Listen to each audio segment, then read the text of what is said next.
Queridos irmãos e irmãs, hoje celebramos a festa de São João da Cruz, especialmente solene para todos aqueles que pertencemos à Confraria do Carmo, pelo uso do Santo Escapulário. Ele nasceu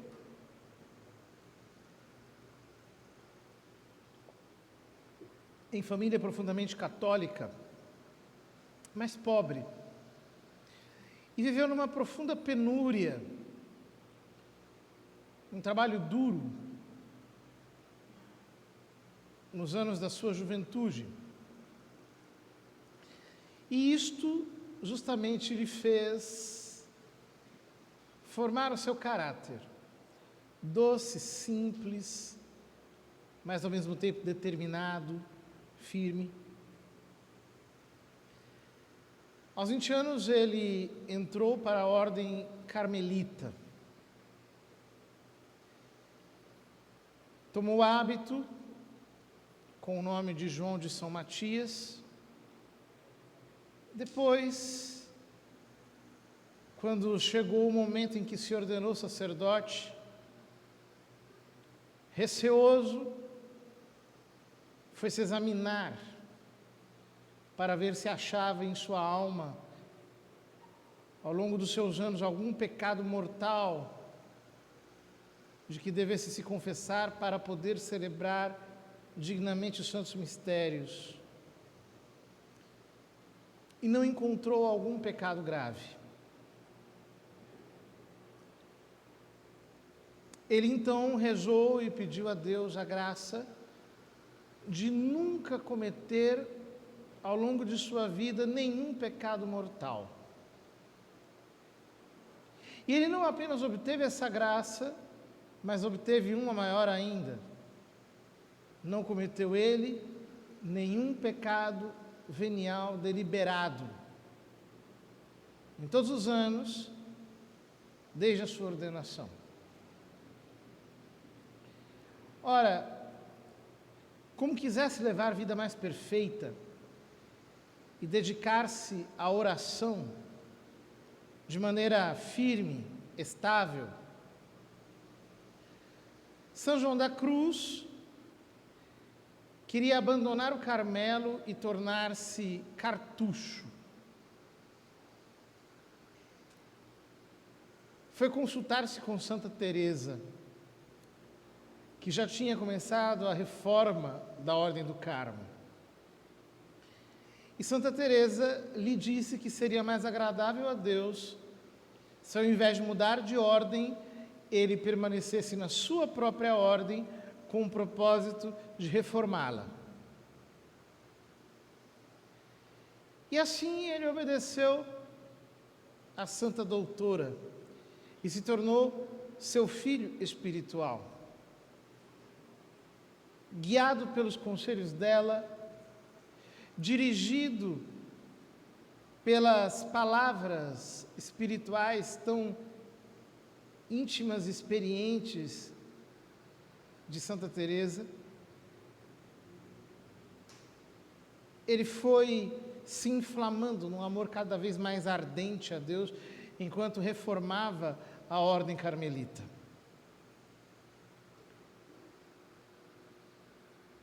Meditava na cruz com tanta devoção que assumiu o nome de João da Cruz, porque a cruz lhe possuía, ele era totalmente tomado por ela. Certa vez Nosso Senhor lhe apareceu e lhe perguntou: o que queres que eu te faça? E ele disse apenas uma coisa: quero padecer por ti. Esta era a sua ambição, sofrer por Cristo, sofrer por Ele. Ele havia descoberto que o caminho para a santidade é árido, é seco, e que só existe um modo de ajustar-se com a graça para o progresso espiritual, Este modo é abraçando generosamente o sofrimento, a cruz. Em primeiro lugar, a penitência voluntária. Mas em seguida, todas as demais cruzes, sobretudo as espirituais, que são as mais difíceis, que a divina providência nos reservar. Ora,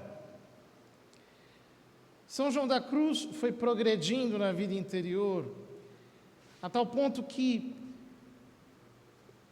ele ficava estático, ou seja, entrava em êxtase durante a celebração da própria Santa Missa, o seu rosto se transfigurava, ficava fora de si, completamente submerso em Deus. Ao mesmo tempo, certa vez o Senhor lhe apareceu crucificado, exatamente como foi em sua paixão, e aquilo causou tal impressão nele que ele não passou mais nenhum dia de sua vida sem a lembrança de Cristo chagado. E quando ele falava da cruz, e quando falava de Nosso Senhor, não conseguia conter as lágrimas. Sofreu perseguição, padeceu, foi, pelos da sua própria ordem, profundamente caluniado, foi preso durante 9 meses, na prisão do convento, e só saiu de lá porque escapou. Mas recebeu muitas graças místicas no meio daquela provação. Ele conseguia rezar o breviário apenas durante 1 hora no dia, quando passava uma pequena fresta de sol, de luz, por aquela cela. E depois, escuridão. São João da Cruz é chamado pela Igreja de doutor da vida mística. Isso se deve a várias razões, e se eu tivesse tempo, passaria a noite inteira e o dia falando sobre ele, pela importância que ele tem, mas 2 contribuições me parece que são as mais importantes. A primeira, lendo os escritos de Santa Teresa, ele percebeu que era preciso dar uma linguagem mais teológica, um pouco mais acabada, pois Santa Teresa escrevera as suas experiências, escrevera toda a sua trajetória mística, sem reler de uma vez só, na medida em que o tempo lhe permitia, tal como tudo lhe parecia. E, de fato, Santa Teresa escreve com uma vivacidade inacreditável. São João da Cruz é um tratadista. E ele trata sobre a vida espiritual de uma maneira ordenada. E por causa disso, tanto por ter sido um filho direto de Santa Teresa, quanto por ter tido uma linguagem teológica um pouco mais acabada, além de tudo ele era um poeta, sabia escrever maravilhosamente bem, ele obteve uma intimidade com a vida espiritual que o fez, de fato, tornar-se um verdadeiro teólogo de como é o funcionamento, a estrutura do desenvolvimento da vida de oração. Então ele percebeu, por exemplo, que aquelas 7 moradas descritas por Santa Teresa só podem ser adequadamente entendidas quando se compreende a função de 2 noites místicas pelas quais todos aqueles que crescem na vida espiritual devem passar. Em primeiro lugar, a noite dos sentidos, uma aridez na sensibilidade tremenda, que está na altura da 4ª morada de Santa Teresa. E uma segunda noite, que é a chamada Noite do Espírito, que é muito mais tenebrosa e muito mais dolorosa do que a primeira, porque é a última purificação pela qual precisa passar a alma antes de chegar na sétima morada. Isto ele descreveu de um modo inigualável. Como são essas purificações, como nós precisamos passar por elas, qual é a sua função na nossa vida espiritual. E, infelizmente, muitos cristãos não conseguem progredir justamente porque não compreendem a função que estas noites têm na purificação da nossa alma. São João da Cruz escreve na subida do Monte Carmelo que assim como os israelitas, quando eram escravos no Egito, gostavam tanto do sabor das cebolas do Egito, de todos aqueles temperos, etc., que quando tiveram que ir para o deserto, eles ficavam um tempo todo se lembrando daqueles sabores, enquanto que Deus lhes mandava o maná, que era um alimento espiritual, que o livro da sabedoria diz que contém em si todo o sabor, mas que é sutil, é extremamente delicado. Do mesmo modo, dizia ela, muitas almas não querem enfrentar o deserto da vida espiritual, a secura, a aridez, para a qual a graça nos atrai, a fim de nos dar um alimento escondido, secreto, que está na parte mais elevada da nossa alma, que não afeta a nossa sensibilidade. E porque os cristãos são muito sentimentalistas, estão muito ligados à sua própria sensibilidade, à devoção sensível aos seus gostos e assim por diante, na hora que chega a aridez, eles correm de volta para o Egito e não conseguem progredir na vida espiritual. Querem ser como crianças que estão o tempo todo no colo da mãe, ao invés de irem para o chão para criarem sola nos pés. Isso está admiravelmente descrito por ele. Mas hoje, me parece que a doutrina de São João da Cruz é especialmente mais importante. E isso por duas razões principais. Em primeiro lugar, porque nós percebemos hoje em dia na igreja, entre as pessoas que querem crescer na vida espiritual, uma certa doutrina estranha, que entende a vida espiritual como uma espécie de técnica. Parece que crescer na oração consiste em aprender certas artes humanas, certos engenhos, certos conhecimentos. Então, há aqueles que dizem que não, se nós quisermos conhecer o cristianismo, nós precisamos ter acesso a determinados conhecimentos ocultos, simbólicos, meio gnósticos, e só a partir dessa mística é que nós vamos conseguir desenvolver, sei lá, que aspecto que está oculto no cristianismo. Tudo bobagem. Isso é apenas naturalismo. Porque se o cristianismo fosse isso, tudo dependeria de uma técnica humana. Não é isso. A oração não é uma técnica humana.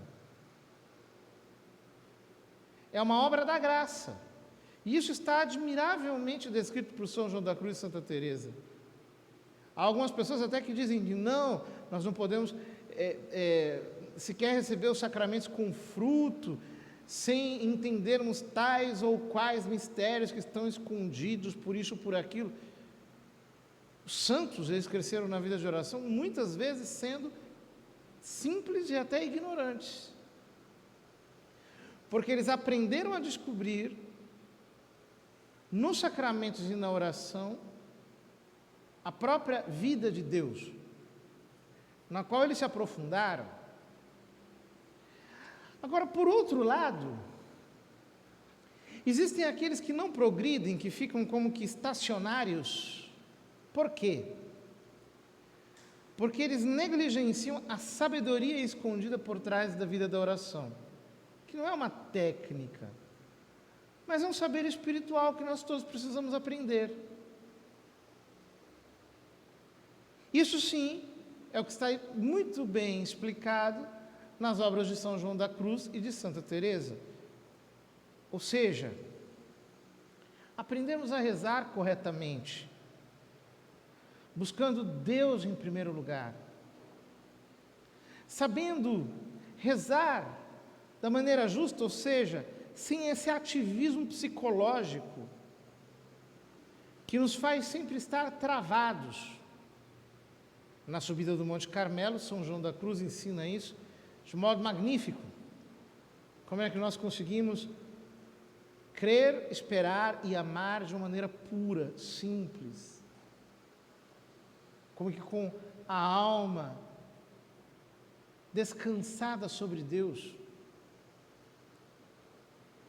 É maravilhoso.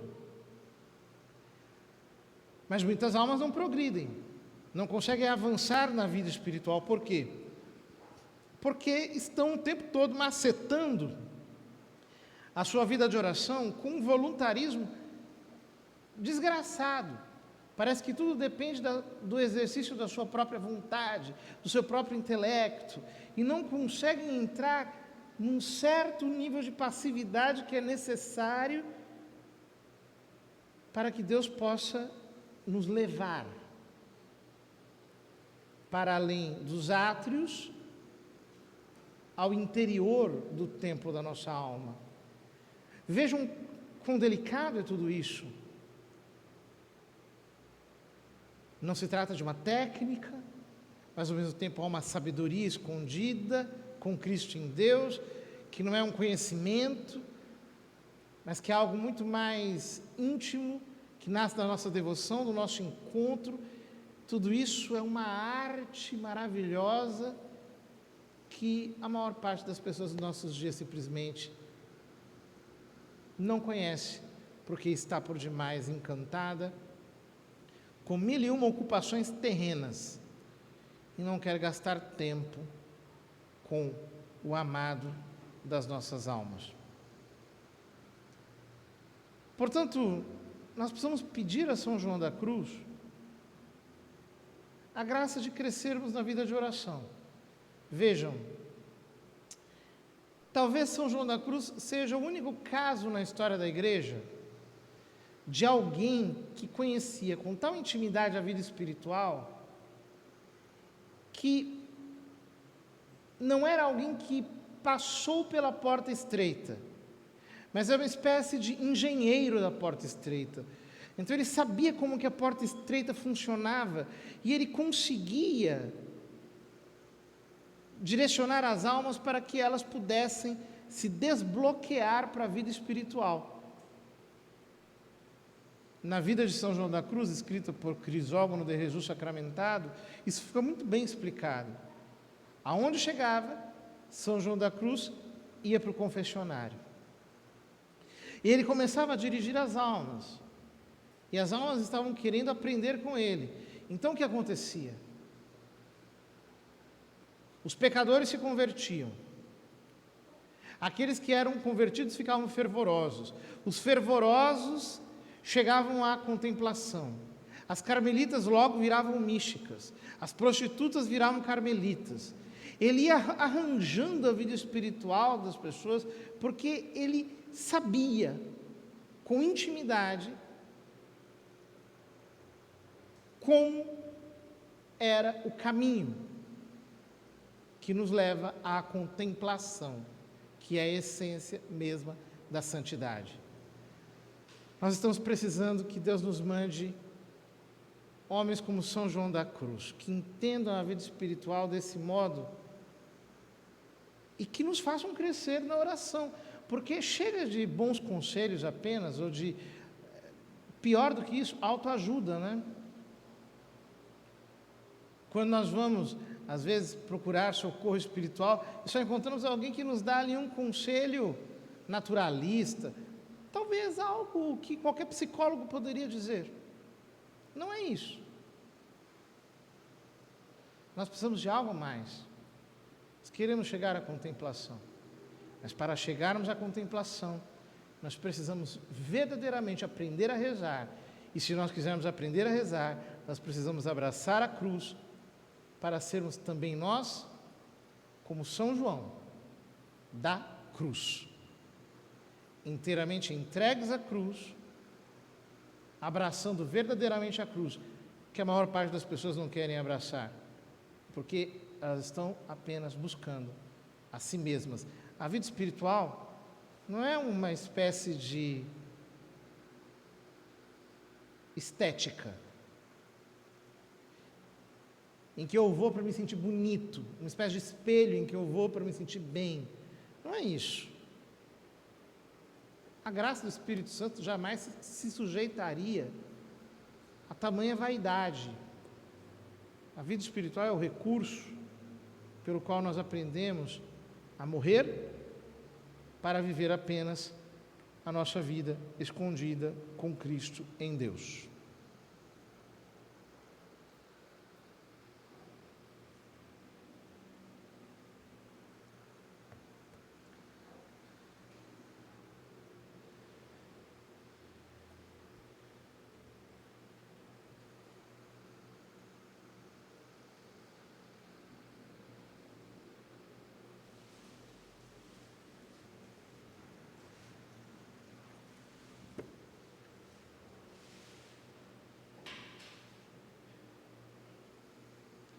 Bendito sejais, Senhor Deus do Universo, pelo pão que recebemos de vossa bondade, fruto da terra e do trabalho humano que agora vos apresentamos, e para nós se vai tornar pão da vida. Bendito seja Deus para sempre.